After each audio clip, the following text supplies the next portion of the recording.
The summer nights are kicking in, which makes for some rough sleep. Hi. Yeah. Just waking up. What's happening in the shop? You got your puffer jacket on? Cold. It's 47. It's time for a musical pick-me-up. Morning laughs in every yawn. Jem's got sneakers but no shoes on. Justin's hungry face says let's go to the kitchen for a breakfast show. Hey, we're tired but we're here. Podcast champs with nothing to fear. Frozen fingers, coffee mugs clasped. Together we've got this morning task. Justin's jacket's way too puffed, like he's ready for Arctic stuff. Jem's still dreaming of his bed, but we've got a whole world to be 8 degrees outside. Cooling down. Been working on these guys. This is the original size Cat 40. This is the PT 30. Cute. So much smaller. Yeah, nice. I was watching a video the other day. Does each little module kind of clip together to make the stack? Or do you buy the stack in the size you need? You talking about the tower size? Yeah, the tower size. Yeah. I don't see a situation where we're going to need this, but in revising, they're all going to be this kind of iterations of changes and stuff because there's a lot of improvements. But the Cat 40, people have like 100 tool machines, but BT 30 doesn't seem to have that as far as I can tell. Yeah, right. So people often want like 1 through 60 and like we just make different versions of this. Yeah. But I can make them so that they could like, we'll try to make them like indexed together and then we could either glue them or something. But for now, don't have that feature. I did make a kind of cool script with GPT too. The numbering is one of the most tedious parts in Fusion. And so I made a script that will basically take the first number and iterate all of the numbers down as text objects because I can't find any way to array or the only way it will do it is I was like a couple hours this weekend was, all right, what if you just copied the first object down? Move copy. And it finally was like, oh, okay, let me try that. The script, GPT. And it did it finally. So you're making I think that was actually separate text objects for each number, not just like one text field overlaid. That's cool. Yep. Because they obviously need to match the rows. Yeah. And everything else is patterned. I'm doing it a different way than I used to, where each one of these used to be a piece that got joined together. Instead, now I'm just like, I make the center shaft and then array these rails down. Yeah. This is not very helpful if you're listening to this, but it took me quite a while to rethink how to make it. Like, I would love to make them in all the types of, and the struggle has been, I made this for myself, never thought we'd sell any, and so it sucks. It's really bad. The Cat 41 to like change and modify just explodes, and so I've got a much more workable situation with the second one. It's even moderately parametric, but it'll break when I try to really scale it too much. And what's the difference between ISO 30 and BT 30? Are they cross-compatible? It's very small, couple millimeters, I think. You've got some like interesting, like your electrified noise every once in a while. I don't know if it's a concern or not, but like nothing different. Okay. Maybe it's just our connection today, hopefully. Anyway, I spent too much time on that for sure this week, but they kind of have a long life of like, needed to figure this one out to be able to do like ISO 30 and ISO 20 has also been a request, which is just the cutest damn little, it's about this big tool holder wise. Who runs ISO 20 on what? I don't know what machines those are, but it's like a third the size of ISO 30, I swear. It is so tiny. And I saw you got some threadboard up, so I don't even have to yell at you. Thanks for not yelling at me. Yes, the plan worked by stating last week that I was going to do that. I did feel compelled to ensure that it was online before we re-recorded. Yeah, it's nice. Nice. So yeah, thanks for being the accountability buddy on that one.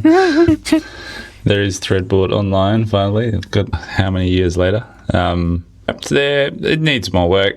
It needs, I was doing it literally publishing products in Shopify with like a baby on my lap squirming, and without my hard drives at home with all my photos on them. So I was kind of just like hacking it together.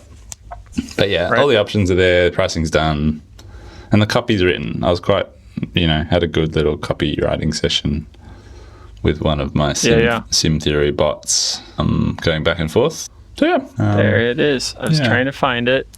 Oh, these are interesting. Do you pay for your review app on whatever you're using? Question. I suspect so, yeah. I was reconsidering mine. I don't have anything really against it. It's just, I don't know. So yeah, Threadboard's online, and I already had a few inquiries. Haven't sold any directly, but it's not linked well. I'm going to say pegboards. Is that what it's called? Yeah. Okay. In the menu, it's still listed as pegboards. Like, I don't see those words. You're just going to pick it apart now, aren't you? I gotta find something. How do you advise? What's the elevator pitch for like which one you want? If somebody says, I don't know whether to get Threadboard or Kiddo Parts, what's your like? Does that even happen? No, they're very different things. Right. Yeah, distinctly different. I don't feel like that's a problem. But yeah. You updated your chatbot too. Just exploring website. Yeah, thanks for your idea last week of like getting GPT to script an actual chat function on the website. I immediately, like the next day, that night, I think I had a go at that. And it was pretty straightforward. I mean, it's not particularly fancy, but it does the job, and people are starting to use it. I've been tracking how many legitimate customers use it versus how much more spam I'm getting. Oh, you're getting more spam? Yeah, definitely. That fast? Oh my God. So I've got a little table going, and look, not many people have used it. In the last 3 days, I've had 3 spam inquiries and 2 customer inquiries, but both of those customer inquiries converted immediately. Whoa. I saw that you gave me like the background of the one person, and you're like, oh, did you use the chat pop up? And they were like, yep. Yeah, so I've been asking people, because it's been fairly self-evident that that's probably where they came from, but I've just been double-checking and asking if that's where they found. You just... If it was me, I'd be like, where did you get this text message? Why did you get this number? How did you get my number? But yeah, we've had some really positive, those 2 have been really positive chats, and like have been, just quite easy to convert in the moment of like, oh yeah, I can do that for you and that. And oh yeah, sweet. Here's the link. Check out when you're ready. And yeah, it's nice. Do you build carts for people then and send them like draft orders? Yeah. Sometimes, depends what it is. Yeah. Yeah, like the one last night popped up in WhatsApp. I was like, oh, hello. And we went back and forth a little bit about what she needed, and then I ended up just giving her a discount code and saying, look, for that customization, just check out with the stock product, put a note in the order, and we'll make it happen. So, yeah, it's been positive. Very cool. But yeah, curious to see how it goes longer term, how much spam I get. But ain't no scam. Spam is the ham. Poking like a lamb. Spam. Jam in the yeah, I did have one like sales rep reach out, and he specifically said, I got your number from the box on the website. So, yep, I know you did. I know. But so one thing I was trying to do when we were making this Zapier thing to do our little tracking things was I was going back and forth with GPT about like, how can I track who submits what, and apparently, while it doesn't work in these fields, you can do invisible characters, which I had forgotten about, like different widths of, it's almost like a canary, what is that called? A canary trap test, where you basically you can have different widths of spacebar spaces, basically, like spaces. Yeah. And and then you can search and find those. Oh. And I don't think it probably wouldn't work within a text message field either, but that was one way it suggested to track uniquely, because you could have like one smaller space at the end of a line or something, or the beginning, and then you would never know unless you search for them. Secrets. That's cool. Oh, that little thing Debris Brooms sent us it's been super helpful for me.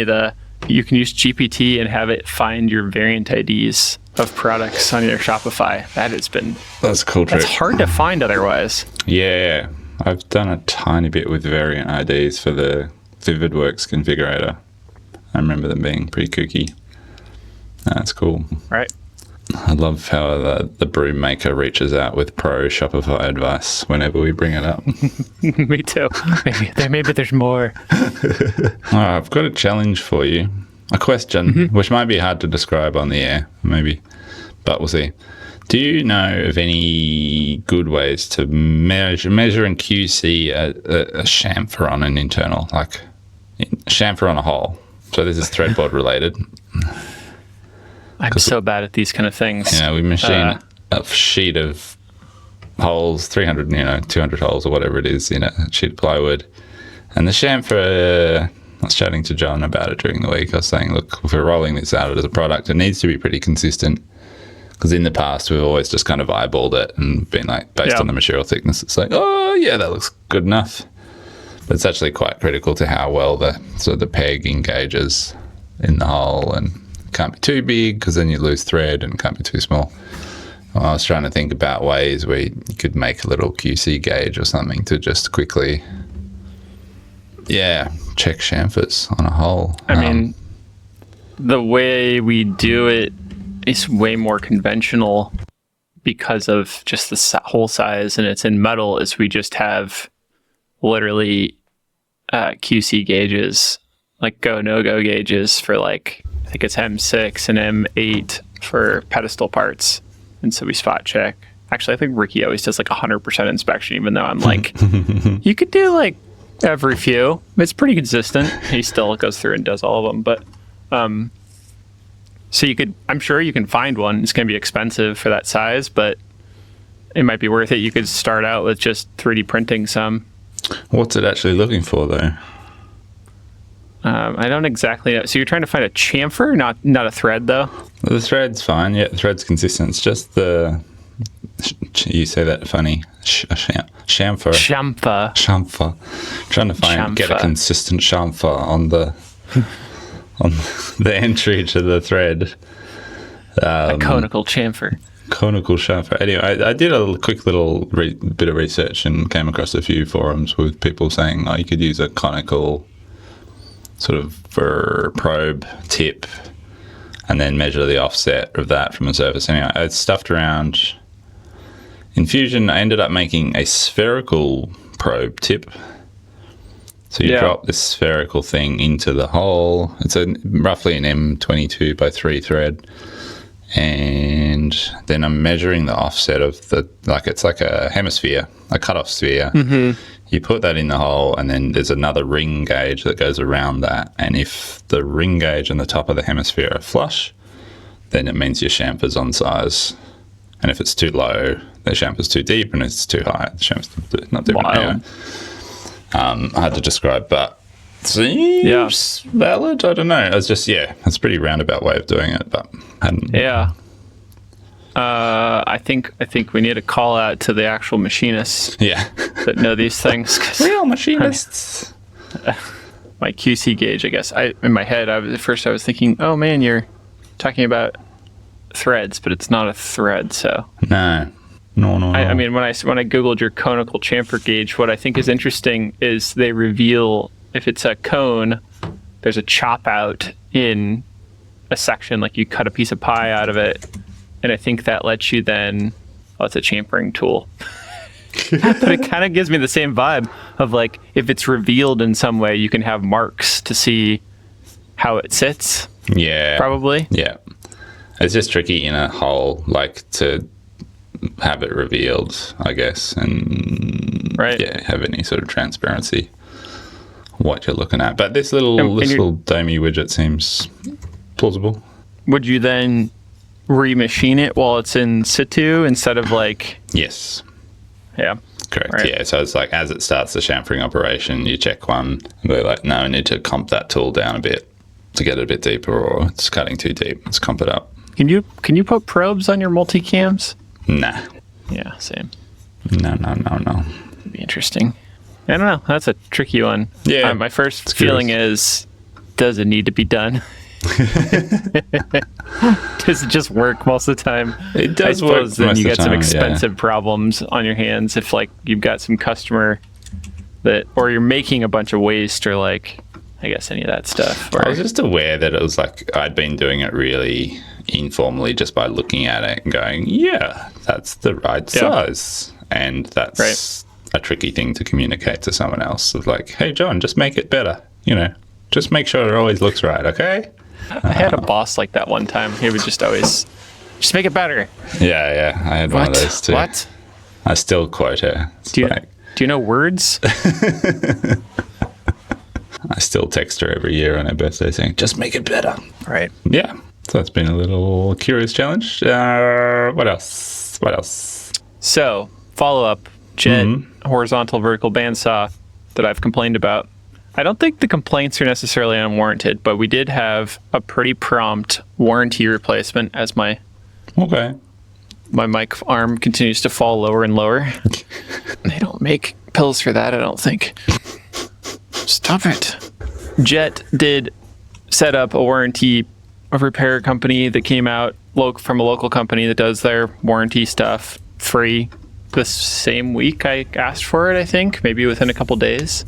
The guy was great. He messed around with some stuff, and the biggest problem was that I'm convinced that we didn't do this. Either it was wrong from the factory or it got loose somehow way too quickly, but a set screw on the shaft of like the pulley that drove the blade and all that stuff it just came off. It was totally spinning, or like it was like tightened to a place where it wasn't on the flat of it, I guess. Right. He didn't like take it apart to show me. He just told us what he did. But the other crazy thing was, I've heard other people, when I complained about this on Instagram, I had all these people say the same thing. He dialed the blade after he did this so damn square in like minutes. Like, I think it's just he does it a lot, but like I afterwards I asked him, because he showed me the cutoff, and it was like, I measured it. It was like within thousandths of an inch of flat and like no taper. I was like, how did you do this? So we've tried multiple bandsaws and we never get it anywhere close to that flat. And he kind of showed me, it was like, yeah, I just put a wrench in here, right here, and then I just put a square in, and I was like, what? This is magic. So cool. We're not moving it anywhere other than flat ground. It seems to be working again. Good. It's very square. Awesome. And have you documented that method to get it that square? Well, Ricky and I were both standing there, and I think one of the things is we need a smaller little like machinist square than we have, because it doesn't fit close to that area. So that's easy to solve. Awesome. I love those little good news, I machinist suppose squares. It works. That's cool. Yep. I had a very sort of meta experience during the week where I was fiddling with the GeoCities, the DIY configurator again, and in Sim Theory they've released a new functionality where you can use a virtual computer and give it to the AI to control.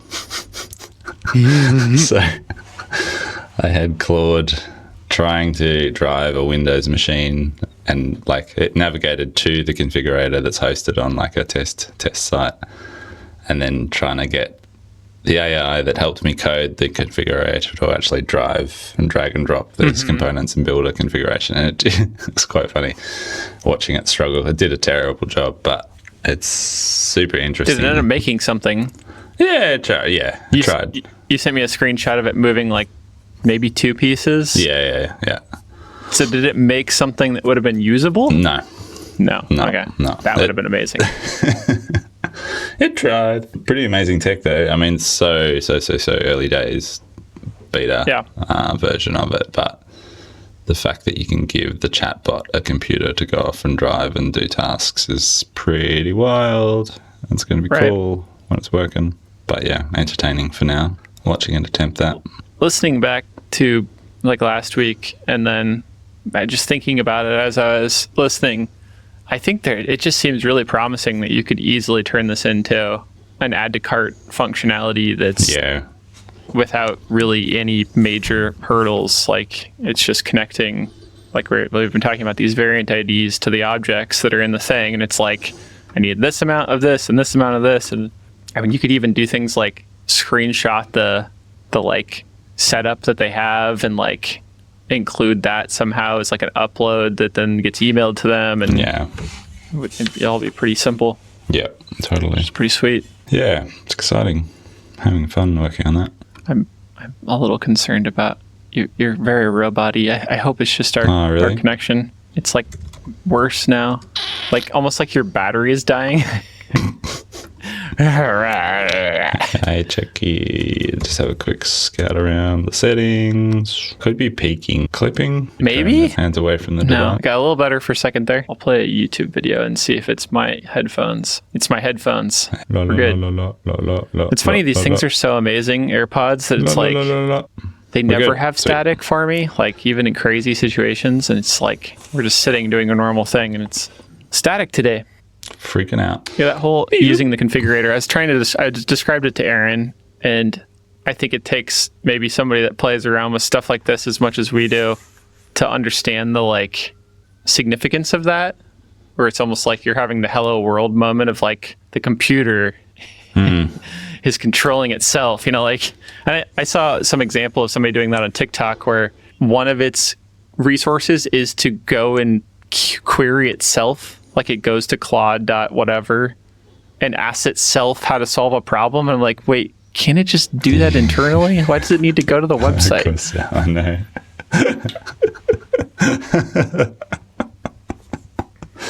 And it just melts. There's just like servers melting. Like it's asking itself again.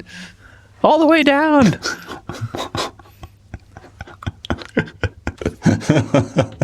Yeah, it's pretty wild. Right. Thought we'd try a potential scenario here where we do a little book club. Maybe you have time over the holidays, or I don't know. I'm sure I will not churn through a book in a week. So somebody suggested The Perfectionists, which the title alone actually really put me off because I don't like the idea of being a perfectionist. Turns out that in Australia, the same book is called Exactly. I used to call myself that, and I think it's ridiculous now. However, The Perfectionist is a book about, as far as I understand, the coming of like how CNC machines were kind of came about, or like precision machining. Am I getting that right? How precision engineers created the modern world. And I checked it out as an audiobook, and I thought if anybody else wants to listen and read. Is it available as an audiobook? Because I can't read real books anymore. Yes, same. It is cool. Yeah. Sweet. I got it. I was telling Jim, I got it on, I don't always do this, but my local library had 20 copies of the audiobook available. 20 of 20. And I had no wait. And I was like, does this mean this book sucks? Like, why is there so many? I don't know. I got it recommended when I asked for books back a couple weeks ago. But actually, I had like 2 or 3 people recommend it. So it seems like a good. Sweet. I keep running out of podcasts, and I'm like, I need another book. Yeah, let's check it out. Smash it out in a week. Have my AI read it for me. I've got a friend who's doing his PhD in sort of AI-based design, generative design stuff. Right. And he sends me these really interesting articles, but they're so heavy going to read. Like they're really sort of long academic papers. I can't read this anymore. Some really interesting ideas in them, but I've definitely just fed them to one of the robots and been like, oh, tell me what's good about this, please. Yeah. I don't have time to read this. Right. What? So I think I brought this up before, but those calendars that I make, call them the vertical calendars because they're vertically oriented. I've made them since 2012. I think I've probably said this. I've had a printer in Portland ever since we moved here print them. The only other company I had I had one in Nebraska that did them for quite a while because I lived there. But I've been in Portland for 7 years now, I believe. 7. Is that right? 6 or 7? And so I've had the same printer the whole time I've been here, and they just like out of nowhere closed after 70 some years. And I didn't know this until I was driving by their location, and I was like, that looks like a spice shop now, or like a like a little bodega where their printer shop was. And I was like, maybe they got priced out, maybe they moved. I look up their website and it's just like a big banner that's like, sorry, we closed after 70 some years. It's like, oh, okay. Well, it's mostly like, I mean, it's not like a big financial hit. It's a pretty small bit of our business anymore, but it's like, I've just been struggling to reconcile, like, I have a few hundred people that order them every year, and they're very dedicated. Like, people want to order them in August for the next year. And I'm like, yeah, I don't have 2025 calendars ready. Sorry. So I've been really at odds because the price, I've gotten quotes for replacement companies or replacement vendors for that. It's just like 40 or 50% higher than it used to be. And so it's kind of telling probably that maybe the old company maybe was underpricing themselves, or I don't know. Like, you know, you get that situation sometimes. So to yesterday, I finally thought of a somewhat of a solution is I'm just going to email all the customers a little survey for my NAT customers and just say, do you want to pay more, or is this it? You know, like, not like begging, just like, I'm not going to spend thousands of dollars to order a run and then have them be way more expensive than you expected. And I can't do that. And like, I don't think you want a surprise here. So we'll see. That's my only answer right now. Because it's not crazy, but it's a lot. It's a lot more than it used to cost. Yeah. Worth asking the question. Right. Absolutely. Before you go and print them. Right. With a new vendor. Buys them. Yeah, absolutely. It's a little it's like sad for me. It's the second product I ever made. Like, and it's just like, because it has a little cult following to it. It's like, I feel worse about it, I guess. I don't know. It's been hard to like let it go on its own. Like, the answer is probably simple. It's like, you should let it go. It's not making enough money. It's not worth the hassle. But I don't know. I can't for some reason. Yeah, I can understand that. So we had a listener question. Patrick wrote in. Patrick from Douglas Fur Design, who's a Melbourne maker, was asking about AI voice models other than ChatGPT, whether there's anything we know of that are good for chatting to. Good for chatting. And yeah, I don't know about you, but I haven't done a great deal of research in this area. As we've chatted about, Pi's disappeared, sadly. Pi was excellent. I've had sad feelings about Pi. I thought about it recently. Me too. And I was like, oh, I could chat to GPT. And I was like, it's not the same. No, it's not the same. It doesn't have the emotional intelligence. No. And other than advanced voice mode, which I think is available in the free and paid versions of ChatGPT, I believe. I'm not sure what the rate limits are, but there's not that many out there that I know of. I know Moshi is a pretty crazy experimental one that's super fast and quite unhinged and depressed most of the time. Yeah. Which can be entertaining, but I don't know of any others, really. You? I just searched for, which I don't even do Google searches anymore, but I just Google searched replacement for Pi AI. There's a Reddit result right at the top. I've started to use Pi. It loses memory pretty quickly. Is there something else? Don't slander the only good AI around here anymore. Sarcasm. Pi's trying the most out of any AI. Nomi.ai is the AI with the best short-term memory. An AI companion with memory and a soul. So I haven't tested this, but I'll link it. Cool. We all need a new Pi. We do. That's my best answer. Cool. We got a couple nice notes from people about our very short discussion about the election, so I appreciate those. It's nice to know there's other of us out there. Yeah, it was nice to see those. Yeah. This whole, I think you need to explain, I think I should understand this, but for some reason, the language of it, I had somebody else talk about this, the branding of the LLMs is just absolutely horrible. Quen 2.5 Coder 32B is something you wrote down. And I said, that sounds like you've been hacked, I think, when you said it the last time. Gibberish.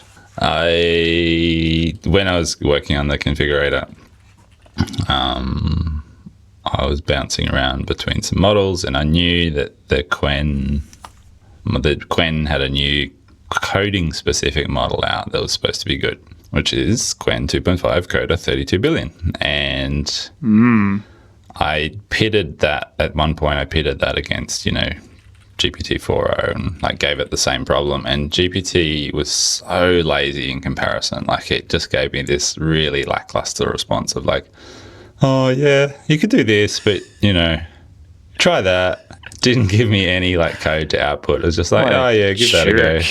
What a jerk. And I was like, come on, mate, don't be lazy. Give me what I actually asked for. And it didn't, and it flat out refused. And so then in comparison, the Quen model was just like really thorough in terms of its detailed responses of like, change this, change this, change this. And here's the full code block for you. Like just much more conscientious and thorough in its responses. You would assume that's got to be like a cost saving measure, right? Like there's got to be, it must be AI capabilities that don't get late. Like I've had that. It's been a lot better than it used to be, but even with paid 4.0 or 4.0 and like even Claude paid, it's just like they just constantly forget things you're asking. And I don't know. It doesn't seem complicated to me anymore, but maybe it is complicated. Like the request I'm making, it's like it'll fix, it's the whack-a-mole problem. It fixes one of your things but forgets about another one. And at that point, I usually say, all right, summarize what I've requested. I'm taking this. I literally tell it now. I'm like, I'm taking this over to Claude. You suck. I try to insult it. They're always like, you're super nice. Like, let me know how it goes with Claude. Hope it's better. Yeah. Thanks for giving me a break. I'm so tired. Yeah. I'm tired. Tired. We just churn through a bunch of stuff. So what's your next steps on Threadboard?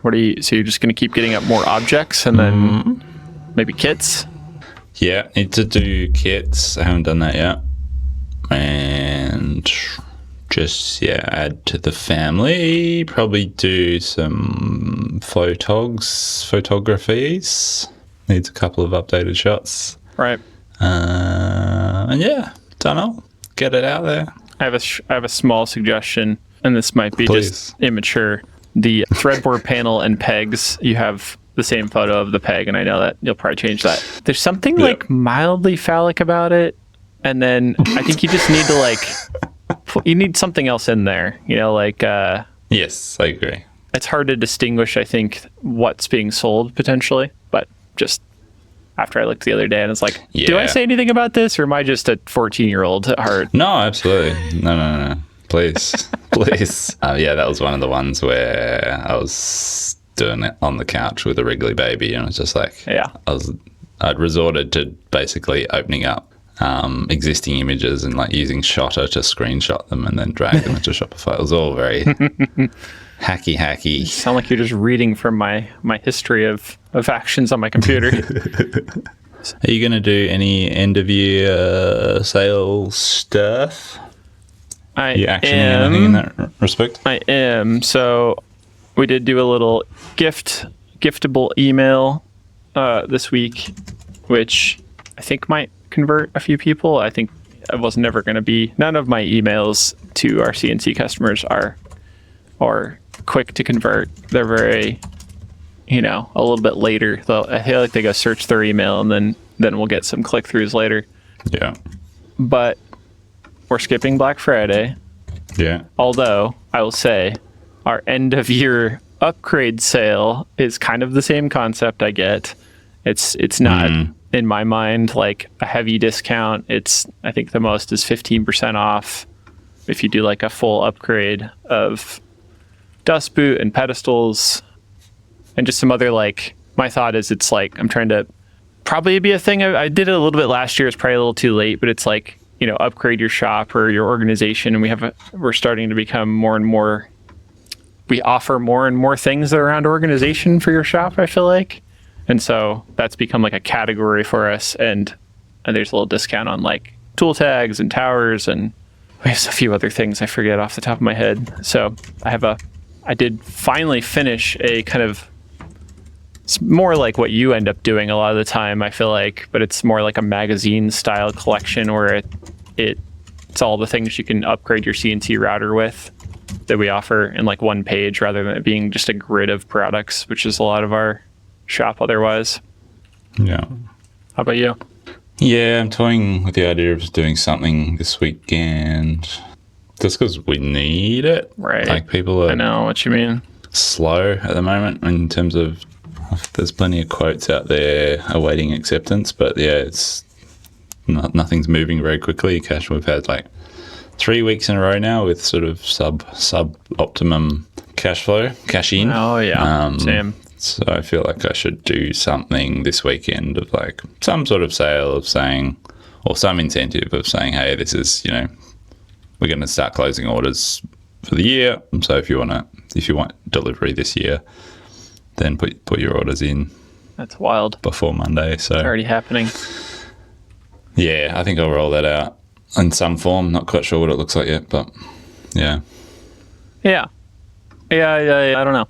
We have had people ask for discounts throughout the year, and I am always a little bit turned off by that idea.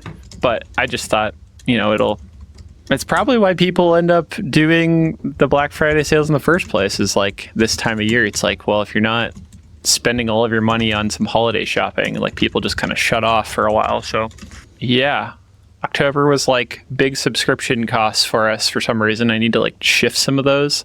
So I'm still kind of catching up on some of those prices, or not prices, but just paying off. Having cash again would be nice. So hopeful. Fingers crossed. Yeah, I'm hopeful too. See what we can wrangle. I always feel a bit, particularly this time of year, I feel a bit dirty doing anything like this, but got to make those sales. And I definitely feel like there is a bit of an appetite at this time of year, like whether people are into Black Friday or not. There's just so much content from so many businesses around at the moment that I feel like people are just, whether they like it or not, are in a bit of a program state to be thinking about purchases. Right. I think even if it's just a mental shift for myself that I have disconnected, which it feels great. Like it took me very little extra mental effort to like put together this little upgrade sale, which I do want to be like probably an annual thing, I suppose. But it's just it's a minor thing. It's not like I'm not like spending money on advertising or trying to compete with a bunch of emails and trying to hope that this is a big part of our quarter to earn all this money while discounting heavily too, which is also tough, right? Like it's like, well, we don't get to keep most of the money because it's getting discounted. There goes our profit. And it just feels nice to like, I mean, it feels nice, but it's also like, well, it would be nice to have that money. So I don't know. Interesting. In the end, I feel like a lot of Black Friday stuff ends up being so driven by giant corporations anyway. It's like they can heavily discount. They need it. They can advertise like crazy. They can send 60 emails about it from, October 29 to December 15 for their Black Friday sale. I've come so close multiple times to buying one of those F1 lasers with F1. Yeah. Green laser things because of the bloody sale pricing. I decided to back away from that, which was good. Yeah, me too.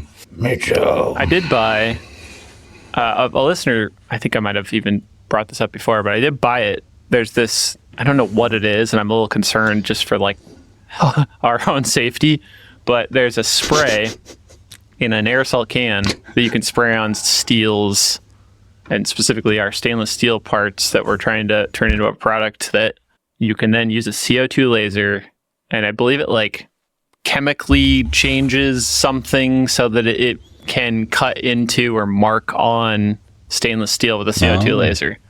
And I guess, honestly, if I had to think about it, I think I've heard about this before too. It's like, what happens when you do like that kind of laser on CO2 is it just bounces off instead of it's too reflective or whatever the right words for that is.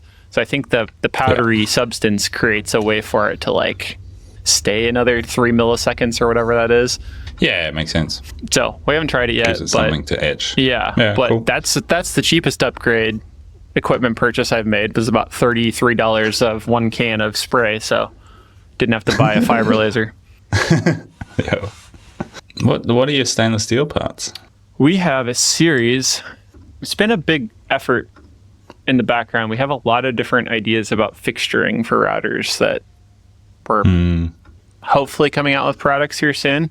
So there's a couple of types of clamps. And so I think we've got 2 categories of clamps that are coming soon. And some are metal, some are wood for CNC related cutting. Cool. So it's, Nice. yeah, just kind of finishing up details. And, 4 years ago, I would have just had them for sale already and then be like, we'll figure out the engraving. And then it'd been a giant mess and it would take me another month to figure it out while people are waiting. So I've learned that lesson, I guess. Now it's a nice feeling. And Yeah, I feel like you're much more restrained in that respect these days. yeah, Much more well behaved. it probably means less products come out faster, but I don't know. It's yeah, I thought I was going to be selling these BT30 towers by now, and every one I print, I'm like, nope, not quite right. Not quite. Something wrong here.